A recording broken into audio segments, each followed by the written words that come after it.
It's 2023 right now, and we're talking Super Nintendo. That's right. I think this is a great time to look at Super Nintendo because there's never been a better time for options to play this console. Let's take a look. So what do I mean by options? I mean there's just a lot of ways to play these games right now. For one, if you have a Switch and you have Nintendo Switch Online, you have access to Super Nintendo games. So there you go. You can start playing Super Nintendo. Even if you don't and you have a decent computer, you have emulation. There's another option. Let's say you like original hardware. This is upside down. These guys are still fairly easy to find and they're not terribly expensive. There's also like a SNES Junior option you can get, but hey, you can still get original physical hardware and, use that AV out of the back to get an okay signal. You also have things like the Mister, which is providing excellent emulation for SNES games. I mean, you still have to find your own ROMs, but for other physical options, you even have Nintendo making these guys, the Super Nintendo Mini here, which comes preloaded with some of the best games from the Super Nintendo era. Things like Yoshi's Island, Final Fantasy III, and I think the biggest reason to get this is Earthbound, if you've never played Earthbound. Because let's be real, Earthbound in itself is ridiculously expensive, and you can find one of these guys complete on eBay for like 100, 120 bucks. Really inexpensive way to play this game. You also have things like the Polymega, which are playing for multiple consoles through different adapters. If you really have a bunch of money just lying around you want to blow, or stuff that's super specific like the Super NT here. That was a lot of S sounds, but this guy right here is probably the ultimate FPGA device here for physical cartridges. And that was a lot right off the bat. Those are all different options to play Super Nintendo games. We've had more options than ever before to pick between digital and physical options for playing these games. So if you are a collector, let's talk physical. So these guys, the original consoles, are not too expensive. Like I said earlier, I've seen these go for anywhere from 70 to 100 bucks depending on condition, and if you're going to get the box, expect to pay a lot more. If you're wanting a full experience with games already included, the SNES Mini is great, but you don't get the physical cart action like you do with this guy. If you are really into physical cartridges and you want an HD signal, you have two options. You can order a Polymega, which I've heard has terrible turnaround time.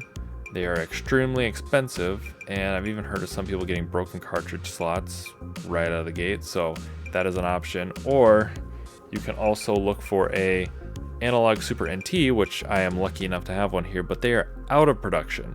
So either way, you're going to have to spend a ridiculous amount of money and a lot of time waiting for a Polymega, or a ridiculous amount of money and go to eBay to get one of these guys because they're no longer being made. That being said, if you are looking for an HD all-around option, definitely would check out Super NT Mini, because you can go the modding route with an original console, but there's variations to these systems.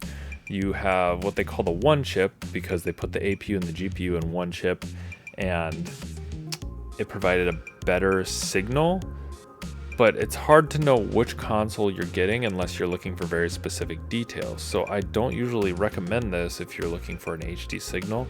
I would just go straight to an FPGA. However, if you're a purist, this is an option, and I obviously have multiple options. Well, let's say you're trying to go on the cheap. I also mentioned some emulation options like the Mister, or this SNES Mini back here is a great option for 120 bucks you can usually find on eBay. And then you can add more ROMs to this. They've made hacks for this where you can just load this guy up, plug it into your TV, and you're good to go.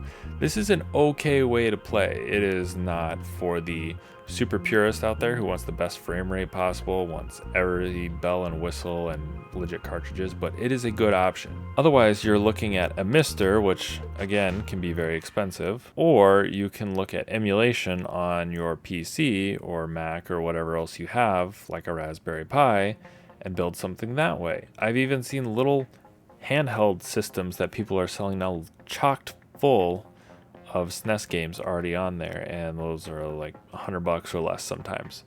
So you have a lot of options to get in if you want to go the digital route. If you're wanting to go physical, you have less options. That being said, the most cost-effective way to play these games is for sure going with an emulator if you have access to a PC. Otherwise, SNES Mini route is my favorite option if you want something to plug into your TV. So I feel like we have to talk about controllers a little bit. Everybody knows the iconic dog bone shape here, and you'll notice this is an all black one because this one is wireless.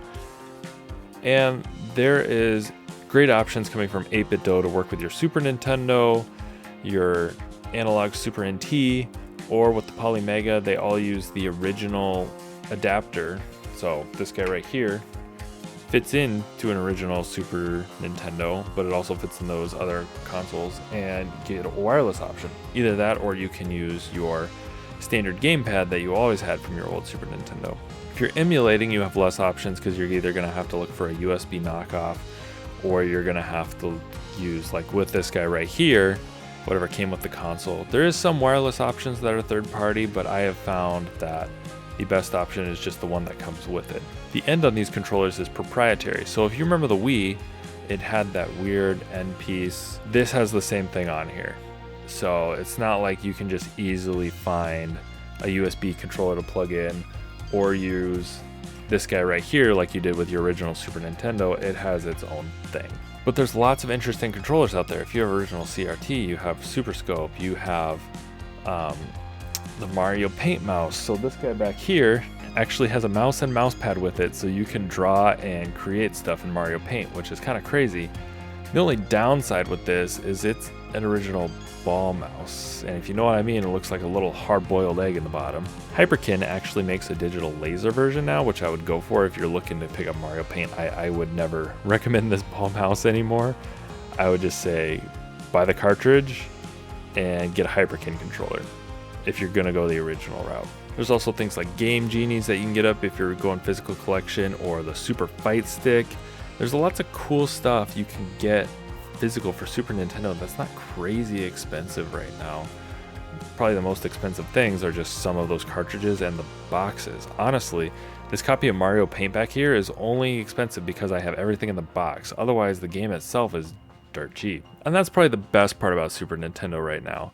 If you decide not to go the emulation option and you want to go the physical game route, there are lots of good games at good prices. Donkey Kong Country, for example here. This game you can find regularly for like 15-20 bucks.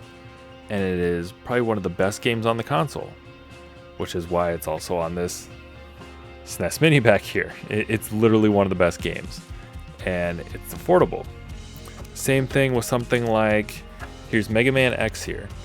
I think I got this guy for, I want to say 30, 35. Really not that expensive for one of the best games on the console, and you'll see that's a theme here.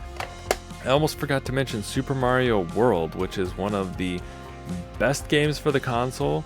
To find complete in box is ridiculous, but to find a loose cart is like 15 bucks. Seriously, probably one of the best games on the console is cheap. You even have options with stuff like the Super NT to go for the Super Famicom and PAL route, so if you find them cheaper over there and you don't need to be able to read Japanese text, there you go. Unfortunately, you do need to read Japanese text for this game, and I have no idea what's happening, but here we are. So this is the state of Super Nintendo in 2023. It has lots of options. You have everything from emulation machines, straight from Nintendo with the SNES Mini here. You have FPGA that are super hardcore for people who want great signal. You have original hardware. You have cartridges that are inexpensive. This is like a goldmine area to collect if you've never collected for a system before. Now, there are select games that really get up there. You got your Earthbounds, your Final Fantasy 3.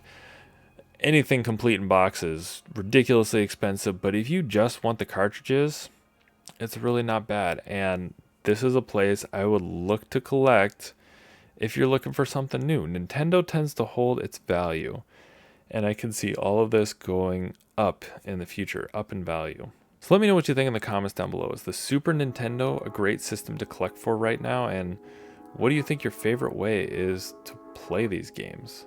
Are you emulation or are you physical hardware? Let me know in the comments, leave a like, and we'll catch you next time.